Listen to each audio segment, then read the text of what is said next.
Hello HEMA friends! In this new episode of the Longsword Beginner's Guide, we will learn our first parry and riposte action. So, let's start. First of all, you have to know that there are different ways to parry the same attack. There are parries which keeps the tip of the sword more toward the opponent, and the parries with the tip more upward. Parries which stay on the place, move backward or sideways. Every parry is right in some situation, and every one of them have upsides and downsides. That said, let's start to build up our first parry and riposte. First of all, we have to train our riposte, which is the fendente reverso, a downward cut which starts from our left side and goes toward our right side.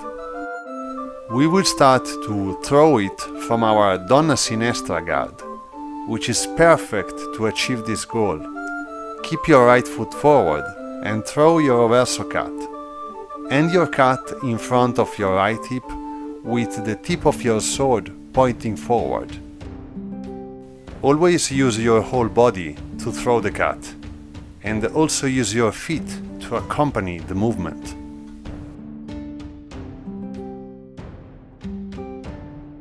Now we have to switch the front leg from right to left.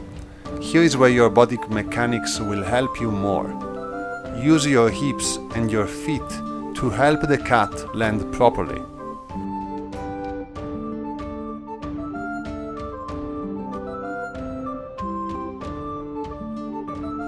Pay attention that when you have the left foot forward, your fendente reverso will have an angle a bit more wide in relation to the vertical line.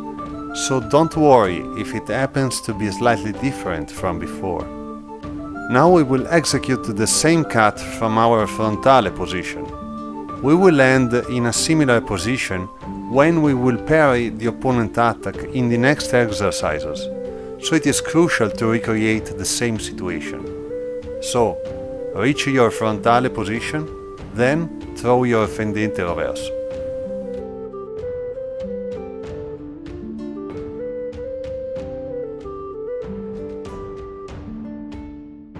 And now, let's start the entire parry and riposte action from our porta di ferro guard.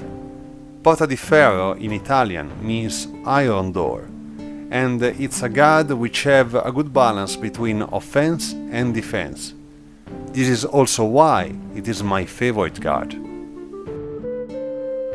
From our porta di ferro, we will execute the same action that we have seen before. We will reach our frontale position, twisting our body and pivoting our back foot. This will speed up our parry and will create a solid structure.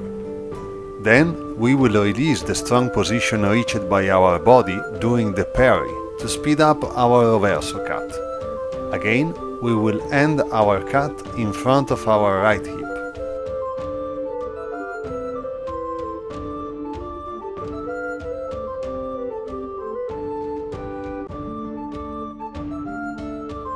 Now we are ready to test our parry. In this specific exercise, the attacker will execute the cut that we have seen in the first lesson. He may use a simple footwork with a single passing step, or use a complex footwork, half step, full step, as we have seen in the second lesson. This depends from how far the attacker needs to start from. The defender needs to parry the attack at the correct time and then execute his riposte. I would suggest to start very slowly, to learn the form properly and to better understand what is happening and when, to better take confidence with the defensive action. When the defensive action is clear in your mind and start to become an unconscious reaction, you can focus your attention on the opponent to see the exact time at which the opponent's cut starts, to improve the timing of your parry. As soon as this starts to happen, speed up your action to improve it at its best. Of course, this process needs a lot of time, so remember, don't rush, practice well with a good form, and always go step by step. And so, we are at the end of our 4th lesson. Thanks for watching this video, guys, and thanks to all my patrons who makes this beginner's guide possible. If you want to join my Patreon community too, you may find the link of my page in the video description. Again, thanks for watching, guys, and see you next time.